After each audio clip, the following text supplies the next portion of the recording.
Bonjour mesdames et messieurs, chers téléspectateurs, chers abonnés, vous nous suivez partout via KBS Congo TV, votre chaîne qui vous donne des informations et des concepts d'émission. C'est bel et bien moi, votre humble serviteur, Josman Kanda, qui vous présente cette émission Savoir particulier, ensemble avec un préfet d'une école, élévation, complexe scolaire élévation, groupe scolaire élévation, avec lui qu'on va parler de ces sujets. Comment faire pour former le futur cadre de ces pays? Bonjour, monsieur. Bonjour, monsieur les journalistes. Présentez-vous, vous appelez comment et puis vous venez d'où? Ok, merci. Je m'appelle monsieur Moukissi. Monsieur Moukissi. Monsieur Moukissi, voilà. C'est Bouakala Eli. Voilà. Je suis le chef d'établissement du collège Élévation. Voilà, merci beaucoup, chef d'établissement collège Élévation. Et monsieur Moukissi, cette émission vise à promouvoir des savoirs des écoles. Maintenant, ici, nous allons parler de comment faire pour former le futur cadre de ces pays. Pour vous, la formation et l'orientation de l'option, ça dépend de l'enfant lui-même ou bien de parents ou bien comment? Bon, je crois, en ce qui concerne la formation, voilà. Bon, les responsabilités sont quand même partagées, dans ce sens que nous voyons premièrement l'intervention de l'État dans ces secteurs-là. Il y a aussi la famille, il y a aussi le milieu là où l'enfant évolue, tout comme ça. C'est dans ces cadres-là, ce n'est pas dans... on peut confier cette responsabilité plutôt soit à la famille seulement ou bien à d'autres institutions. Est-ce que les parents peuvent aussi imposer à leur enfant de faire l'option, d'autres peut-être l'enfant est fort en fait à la médecine ou bien mathématiques, mais ils nous obligent de faire peut-être linguistique, de matière français, bien l'écriture, bien la lecture ou bien les lettres, mais l'enfant est purement fort technique peut-être.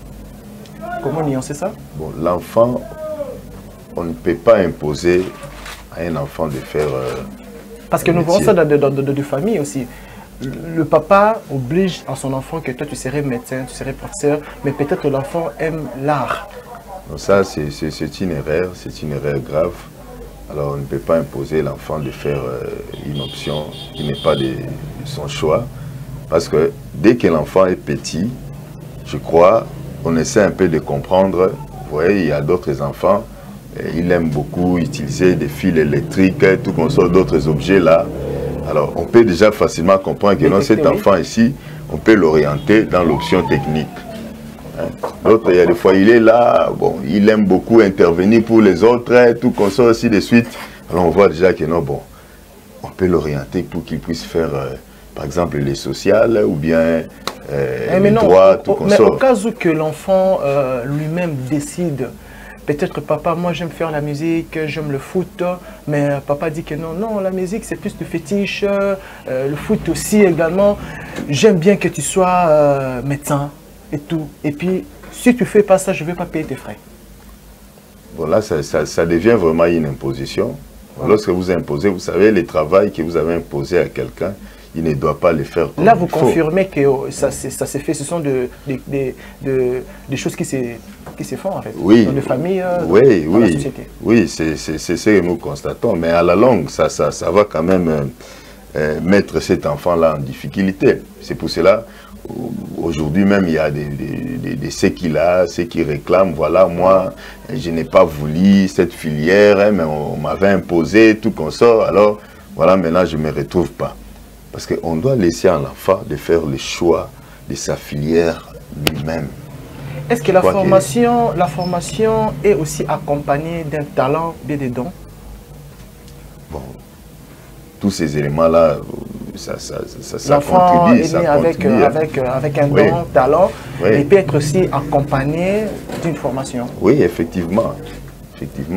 Donc la formation, c'est juste pour essayer un peu d'encadrer les ambitions ou soit la vision, hein, de la personne, pour que la personne ne soit pas à côté. Oui, merci. Mesdames et messieurs, nous procédons dans notre émission Savoir particulier avec le chef d'établissement, le préfet Moukissi, que nous avons l'entretien avec lui, le préfet de collège Élévation, cette école qui forme bien des élèves. Voilà, maintenant, est-ce que l'école a sa part de responsabilité pour l'orientation aussi de l'option des élèves? Oui, donc c'est parmi les missions d'une école. C'est pour cela, vous allez constater que dans chaque école, il y a ce qu'on appelle le conseiller d'orientation. Voilà. Alors, le conseiller d'orientation est là, c'est pour orienter les enfants à partir déjà de la 8e, voilà, soit 7e déjà. Alors, il est là pour essayer un peu de faire voir aux enfants, par exemple, expliquer de différentes options, soit filières au niveau des humanités, soit à l'université. Alors c'est par là, maintenant les enfants sauront comment s'orienter dans maintenant, comment détecter, je ne sais pas, je n'entre pas dans votre domaine, mais au moins comment détecter l'enfant à partir de 8e, oui, comme vous venez d'énumérer, 8e, comment détecter que cet enfant peut faire scientifique, pédagogie, la philo ou d'autres filières? Bon, ça, dans ces deux classes-là, 7e, 8e, je crois, il y a des cours. À partir de ces cours-là, on peut déjà orienter l'enfant. Par exemple, l'enfant qui est fort en mathématiques, c'est facile qu'on puisse l'orienter de faire la scientifique, maths, physique, ainsi de suite. Hein? Voilà. Celui qui est fort, par exemple, en technologie, SVT, donc on peut les orienter d'aller faire la section technique. Bien, maintenant, nous procédons, au moins nous procédons. Est-ce que la formation, de nos écoles aussi est de qualité de nos jours? Parce que nous voyons aussi, là vous venez de parler plus morale, tout ça. Mais non, physique, parce que il y a aussi formation physique. Cela veut dire quoi? Quand vous formez l'enfant ou bien les élèves physiquement par rapport à l'accoutrement, en fait, conditions physiques, en bonne santé, est-ce que des écoles, nos écoles, ce sont des écoles de qualité pour former des élèves de nos jours? Bon, je crois l'école est là, comme nous avions toujours cité ça parmi le milieu éducatif. Voilà. Alors, l'école est là pour remplir sa mission. Hein, c'est celle d'éduquer. Parce qu'au jour d'aujourd'hui, on voit aussi des écoles. S'il vous plaît, CP, au jour d'aujourd'hui, nous voyons dans des écoles, il y a des filles, en fait, je parle en termes de filles, de jeunes filles qui entrent avec des piercings, avec des teintures, avec. Et il y a aussi des garçons qui entrent même en bas-fesses. Vous voyez, il y a même des élèves qui entrent même dans le cheveux crépis et tout.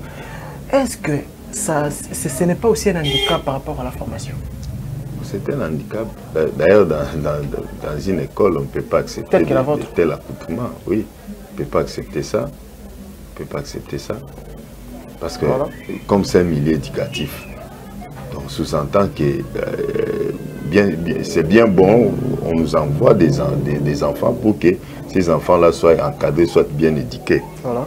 Alors, donc, c'est à partir de l'école, on peut amener ces enfants quand même à bien s'habiller, tout qu'on sort, leur façon même, les aspects physiques même aussi, comme vous avez évoqué l'aspect physique. Donc là, on voit, parce qu'aujourd'hui, vous verrez bon, un élève qui a des tatouages partout, tout qu'on sort. Donc vous voyez déjà, en les regardant d'ailleurs comme ça, vous voyez que non, celui-ci c'est un voyou, il ne peut pas être dans les bancs de l'école, tout qu'on sort. Est-ce que vous pouvez écarter l'enfant parce qu'il a des tatouages pour non, ne pas étudier? Écarter, c'est trop dire parce que l'école va jouer sa mission. Donc on ne peut pas écarter. Vous voyez, avec les soucis de notre constitution, qu'on a appliqué cet article-là, en ce qui concerne la gratuité. C'est dans le souci que tous les enfants qui traînaient dans les maisons, voilà, à la rue, quel que soit leur catégorie, soit quoi, je peux Statut, dire. Donc, ils doivent aller à l'école. Alors, l'école est là seulement pour recevoir toutes les catégories des enfants. Bien, est-ce que les formateurs de nos institutions sont aussi des formateurs en fait de qualité, qualifiés et tout, parce que aujourd'hui nous voyons, on ramasse aussi des formateurs en fait en termes de professeurs dans des écoles, parce que vous êtes cousins, tout ça, venez seulement pour donner des cours. Peut-être, il y a beaucoup de cours aussi, des cours négligés, tels que l'éducation à la vie, par exemple. On donne ça à n'importe qui, peut-être, voilà. Est-ce que dans nos institutions, il y a des formateurs qualifiés pour éduquer et pour former aussi les enfants, les élèves? Bon, d'ailleurs, on dit, on donne que ce qu'on a. Voilà. Pour que tu sois éducateur, ou soit formateur, tu dois déjà avoir vraiment une connaissance là que tu peux transmettre. Est-ce que ça demande des cursus ou bien des connaissances? Parce que cursus, parce qu'il y a beaucoup de gens qui ont le papier, mais ils n'ont pas peut-être la matière. C'est ça le problème qui pose. C'est ça Il maintenant. peut être licencié, docteur, mais il n'a pas C'est ce que j'ai dit. Moi, je n'ai pas parlé des cursus là, mais je parle maintenant d'avoir quelque chose pour donner. Parce que quand vous n'avez rien, même si vous avez les diplômes de doctorat ou soit quoi, vous ne saurez pas quand même transmettre quelque chose. Alors, donc c'est dans ce cadre-là. Alors bon, dans des écoles, bien sûr, je ne peux pas nier ça. Il y a des écoles où vraiment on tient contre des recrutements là, donc qu'il y ait des enseignants de bonne qualité, tout comme ça. Alors, parce que si on n'a pas des enseignants de bonne qualité, je crois que la formation aussi, ça sera médiocre.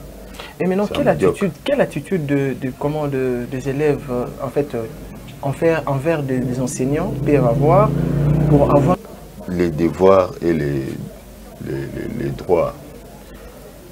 Les professeurs sont là, ils sont censés de faire leur travail comme c'est droit. Donc ces enfants-là, ils viennent pour qu'ils soient encadrés. Alors, les enfants aussi, ils viennent à l'école parce que c'est leur droit, pour être encadrés. Alors, donc c'est tout simplement... Mais est-ce que vous supportez les caprices des enfants, des élèves? Bien parce sûr. que chacun, au moins, l'école c'est un milieu éducatif. L'école est là pour former, mais il y a aussi les caprices des enfants. Déjà de la maison, parce que la base c'est d'abord la maison. Vous êtes seulement des éducateurs supplémentaires en fait, on peut dire. Parce que l'éducation vraiment de base, ça vient de parents. Ah mais non, tous des caprices des élèves, des enfants, comment vous gérez ça? Nous sommes des parents, nous sommes des responsables, nous avons des enfants à la maison avant qu'on puisse citer ceux de l'école. Alors, donc cela veut dire qu'on est déjà habitué à cela.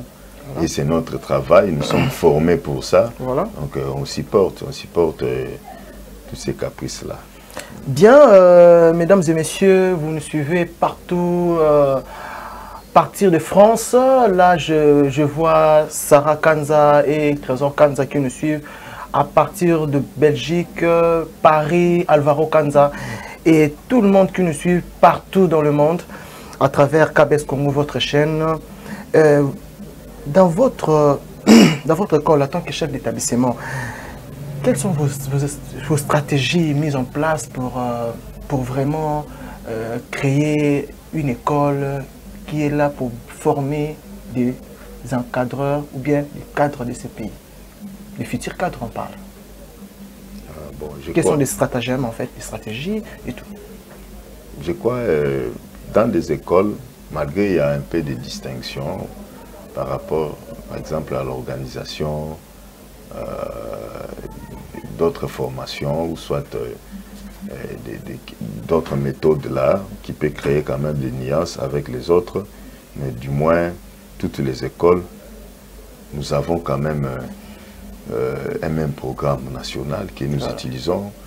Mais là, je parle de stratégie, de propre stratégie. C'est ce que j'ai dit. Donc, il y a un peu de nuances par rapport à d'autres stratégies. Alors bon, les stratégies, c'est bien bon. Il y a d'autres qu'on peut les déclarer comme ça devant les médias, mais à d'autres, c'est notre secret parce que ça constitue notre force. Voilà. Donc on ne peut pas dévoiler ça parce qu'on a aussi des adversaires, tout consort.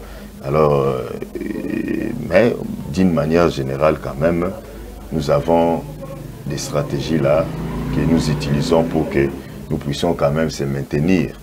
Hein? C'est dans ces cadres-là. Donc, préfet, permettez-moi au moins de vous dire que vous parlez bien, mais au moins vous n'arrivez pas à nous dire vraiment comment, quel est l'éclairage d'un enfant qui sera futur cadre. C'est ça que nos téléspectateurs ont besoin de comprendre cela. Le profil d'un futur cadre, comment pouvez-vous énumérer ça? Il peut être comment? Physiquement, moralement et puis psychologiquement, on peut dire. Bon, normalement, j'avais dit au début, avec la première question là que vous m'avez posée, en ce qui concerne la formation des enfants, alors là, les responsabilités sont partagées. Nous voyons aussi l'État, il y a aussi les parents, et des églises, même s'il faut aller plus loin, école. Alors, donc, si à partir de la maison, parce que nous connaissons des cas, dernièrement, j'étais quand même arrêté. Il y a un parent qui m'a fait arrêter. Pourquoi? C'est parce que ces parents-là, ils n'aiment pas qu'on puisse punir son enfant. Donc, lorsque vous donnez une punition à cet enfant-là, bon, comme l'État nous a interdit des punitions là, corporelles, mais vous voyez, donc ces parents-là, ils viendront à l'école pour s'aimer des tapages et pour tout menacer, tout. Oui, pourquoi? C'est parce qu'on a puni son enfant. Vous voyez? Donc, à partir de la maison, déjà, si la famille ne conjugue pas cet effort-là, alors cet enfant-là peut aussi être désorienté, malgré sa présence à l'école et dans d'autres lieux. Alors, les milieux aussi jouent un très grand rôle plutôt dans l'éducation, parce que je crois dans les cours de développement communautaire qui dit que les milieux aussi modifient l'homme. Donc, je crois ce sont des problèmes là, mais malgré tout cela, nous sommes là pour former. Nous aussi, nous étions des enfants, nous étions formés. Aujourd'hui, nous sommes devenus des responsables. Donc, on est là. Vraiment, mesdames et messieurs, chers abonnés, c'est votre émission Savoir particulier qui est présentée chez moi, votre humble serviteur. Et je remercie beaucoup l'invité, le préfet Moukissi. Maintenant, le préfet, votre école, quelle est votre force? Comment la force de votre école aujourd'hui, en fait? C'est une école qui est dans quelle commune? C'est une école qui est comment? Et vous pouvez donner l'éclairage aux téléspectateurs qui nous suivent partout. Ok. Voilà. Je crois... Et sans oublier, vous donner directement les contacts. Notre école, d'ailleurs, je commence par l'adresse. Ça se situe en Ngaliema, quartier Punda, avenue Ngoudiabaka, numéro 5. Référence? Donc, non loin des routes de Matadi. Voilà. Alors, donc, nous sommes là. Je crois ça fait déjà 5 ans depuis sa création. Nous faisons de bons résultats.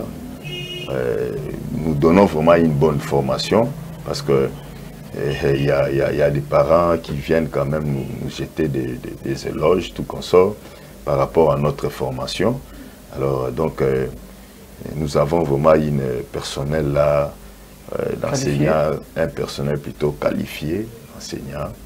Alors, donc, vraiment, il y a un bon travail là-bas, un bon travail. Et chaque année, au moins, nous avons de bons résultats. Alors, je crois, nous avions déjà commencé les inscriptions, ceux qui peuvent déjà passer pour prendre les inscriptions de leurs enfants. Alors, je crois bien, à la fin de ce mois, nous aurons encore à organiser une journée culturelle on est en train de se préparer. Merci beaucoup. Alors, quel est votre conseil majeur que vous pouvez donner à tous les élèves, tous les enfants qui envisagent ou bien qui visent ou bien qui rêvent de devenir des futurs cadres des autorités de ces pays? C'est votre caméra, vous regardez et puis vous... Quelques dédicaces, même 2, 3 personnes pour chuter dans cette émission. Ok, alors je crois, le conseil que tout enfant qui veut être bien formé pour nous remplacer au futur, alors il doit seulement aimer d'abord cette formation, soit ses études, ses données, tout qu'on sort. Je crois ce n'est pas de la magie. Nous aussi, nous avions fait ça. Aujourd'hui, si nous sommes ce que nous sommes. Alors, j'ai sali le promoteur de notre école, le pasteur qui est en France. Alors, le coordonnateur aussi, Jean-Pierre Osango.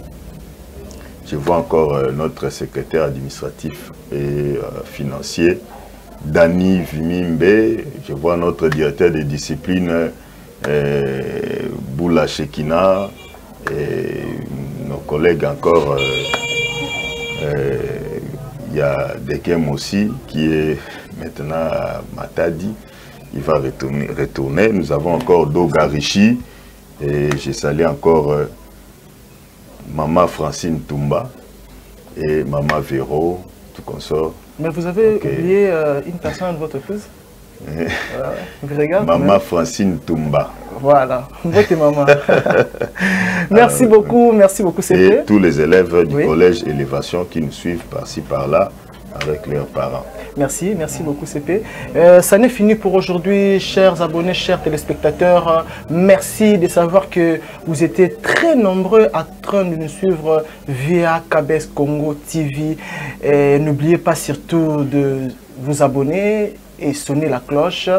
Et quant à moi, je remercie M. Kelimbo qui était derrière ces caméras, régie finale, avec Gérard Luceva, Sarah Kanza, Joglazon Kanza et Divine Kanza, Sohan Kanza, toute la famille Kanza qui me suit partout, PDG Richard Majeko, sans oublier Maman Rit Komba.